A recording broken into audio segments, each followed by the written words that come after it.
ఈరోజు మనం సమోసాలు ఈజీగా ఎలా తయారు చేయాలో చూద్దాం. ఈ షీట్లు చేయడం పెద్ద కష్టం కదా సమోసా అంటే. ఇప్పుడు రెడీమేడ్ షీట్స్ దొరుకుతున్నాయి. స్వీట్స్ కంపెనీ అనమాట. అయితే చాలా పలుచగా ఉంటుంది షీట్స్, చూడడానికి చాలా నీట్గా ఉంటాయి. సేమ్ సైజులో ఇలా షీట్స్ ఉంటాయన్నమాట. చాలా థిన్గా ఉంటుంది లేయరు. మనం చేసుకున్న ఇంత థిన్గా రాదు. వీటితో సమోసా చేయడం చాలా ఈజీ. నేను స్టఫింగ్ కోసం ఆలు, ఆనియన్, ఒక మిర్చి, కొంచెం ఉప్పు కారం వేసేసుకొని కలిపేసుకొని పెట్టుకున్నాను. పచ్చివే అన్నీ. మనం సమోసా వేగే లోపల అవన్నీ ఉడికిపోతాయి. ఇప్పుడు దీన్ని ఇలా ఫోల్డ్ చేసుకోవాలి. సమోసాలో ఉండేదంతా మెయిన్ ఫోల్డింగే కదా.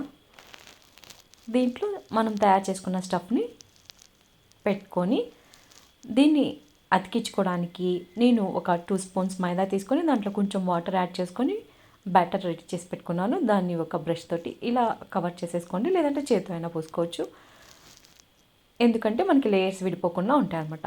ఇలా తయారు చేసి పెట్టుకుంటే అతికిచ్చేసేసి లెఫ్ట్ ఓవర్ షీట్ని కూడా దానికి అతికిచ్చేసేయాలి. ఇప్పుడు సమోసా షేప్ రెడీ అయిపోతుంది. దీన్ని మనం ఆయిల్లో వేసి ఫ్రై చేసుకోవడమే. చాలా సింపుల్. ఇట్లా షీట్స్ ఉంటే మీకు దొరికితే ఇలా షీట్స్ తెచ్చుకొని తయారు చేసుకోండి.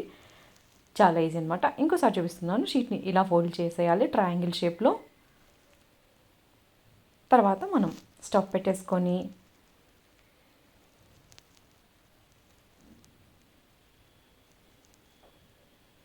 చేయటం అయితే చాలా సింపుల్. టేస్ట్ కూడా చాలా బాగుంది. పిల్లలకి సమోసాలు అంటే ఇష్టం కదా.